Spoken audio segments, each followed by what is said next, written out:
Hello, I'm Anthony Kuroga, and I'm here to give you a tutorial on how to set up an application and apply to a University of California of your choice. First and foremost, you may have one specific UC you want to apply to, but there may be a chance that you will not be accepted to that school, so applying to as many as you can is a great way to improve your chances on being accepted.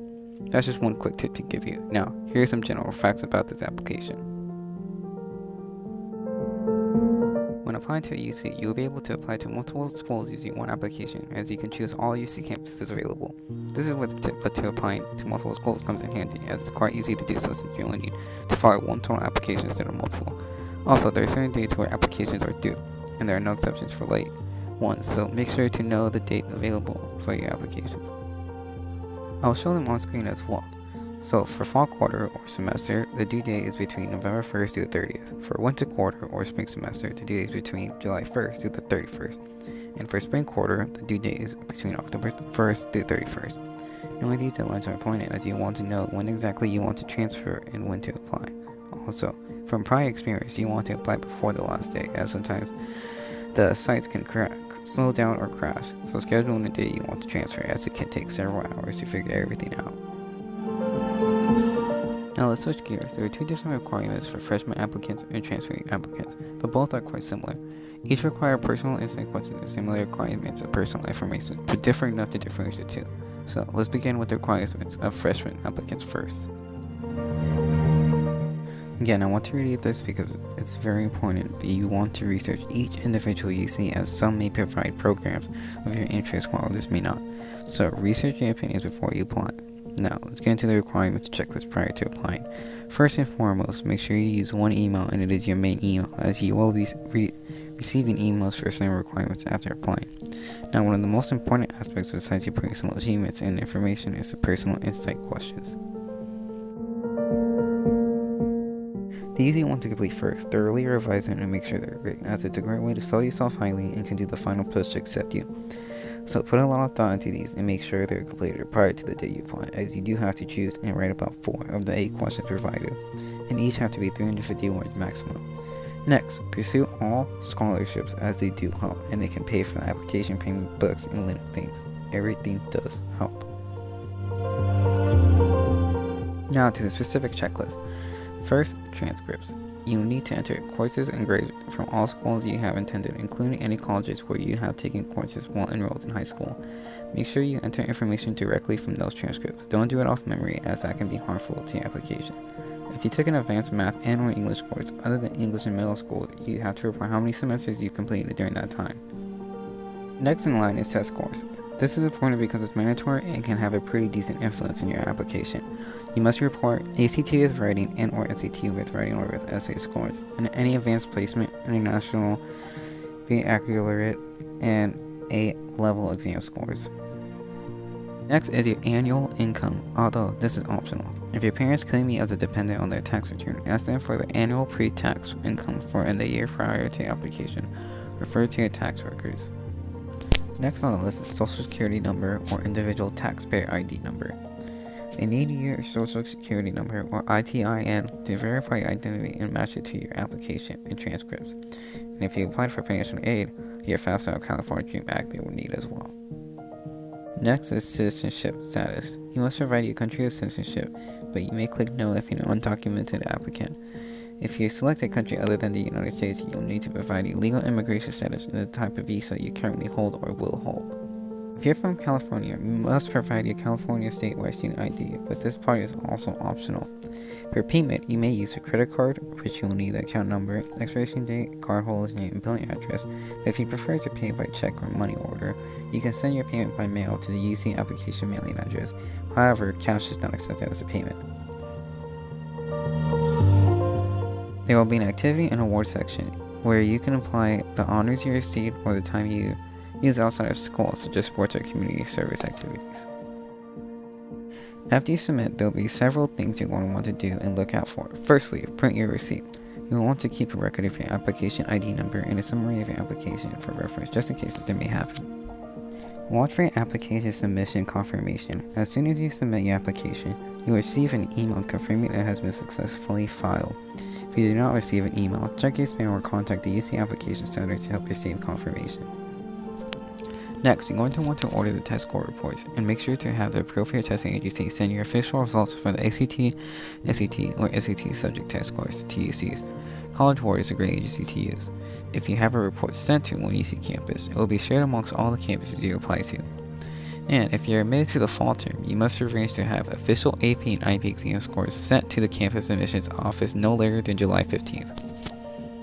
Lastly, order your final transcripts. If you are admitted to the fall term, you must arrange that final official transcript sent to the campus admissions office to the UC of your choice no later than July 1st.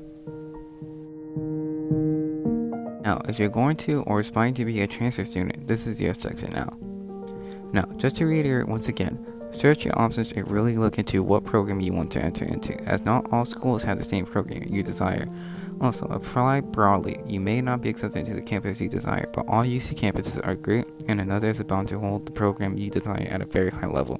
Again, pick an email and stick with it, as campuses may email you and will need quick replies from you.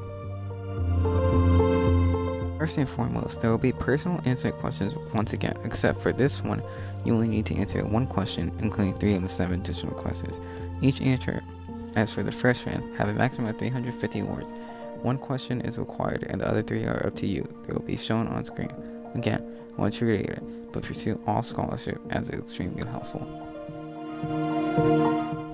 Now, let's get right into the checklist. Again, begin with gathering your information, as having everything you'll need in hand before you start your application means you won't be searching for important information at the last minute and become unorganized. Also, make sure the information is accurate, as you will be asked to verify for it later. Next again is transcripts. You'll need to enter courses and grades from all colleges or universities you have attended. Make sure you refer to your transcripts or academic records. Don't try to do it off memory, as misreporting your academic record can have a detrimental effect on your admission. You're going to want to have test scores prepared. Report any advanced placements or tests or exam scores of anything of that sort. And if you're a sophomore transfer applicant, which will be me in the future, include your ACT with writing or SAT with essay or writing or SAT subject scores. Next is annual income, although once again it is optional. Similar to freshmen, if your parents claim you as a dependent on their tax return, and ask them for the annual pre-tax income for the year prior to application. For international students, if you receive financial support from parents or legal guardians, ask them for the estimated total household income in US dollars. Next is Social Security number or individual taxpayer ID number. I'll reiterate this one more time. They need your Social Security number or ITIN to verify your identity and match it to your application and transcripts. And if you apply for financial aid, your FAFSA or California Act application. Next is citizenship status, which is pretty basic information among the rest. You must provide your country of citizenship, and if you're undocumented, just click no. If you select a country other than the United States, you will need to provide your legal immigration status and the type of visa you hold or will hold. Then lastly, payment method, which is either a credit card or check or money order. For a credit card payment, you will need the account number, expiration date, cardholder's name, and billing address. And if you prefer to pay by check or money order, you can send your payment by mail. Again, cash is not an option. Again, there will be an activity and award section where you can apply the honors you received or the time you used outside of school, such as sports or community service activities. After you submit, you're going to follow the same steps as freshmen. Print your receipt. You'll want to keep a record of your application ID number and a summary of your application for reference, just in case something may happen. Watch for your application submission confirmation. As soon as you submit your application, you'll receive an email confirming it has been successfully filed. If you do not receive an email, check your spam or contact the UC Application Center to help receive confirmation.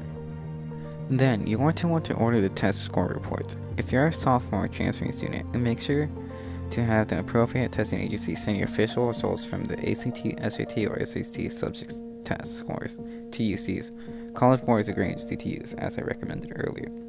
If you have a report sent to one UC campus, it will be shared amongst all the campuses you apply to. Lastly, order your final transcripts. If you are admitted to the fall term, you must arrange the final and official transcripts sent to the campus admission office to the UC of your choice no later than July 1st. However, the difference between a freshman applicant and a transfer applicant is that you have to update your application. About 5 weeks after the application filing period ends, you must log into your application as to complete your transfer academic update by providing your grades for the last completed term and update your in-progress and planned coursework from your next semester.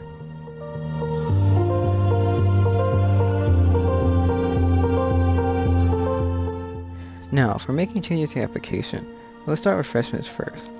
So, firstly, if you want to apply to an additional UC campus, you may add a campus only if it is still accepting applications.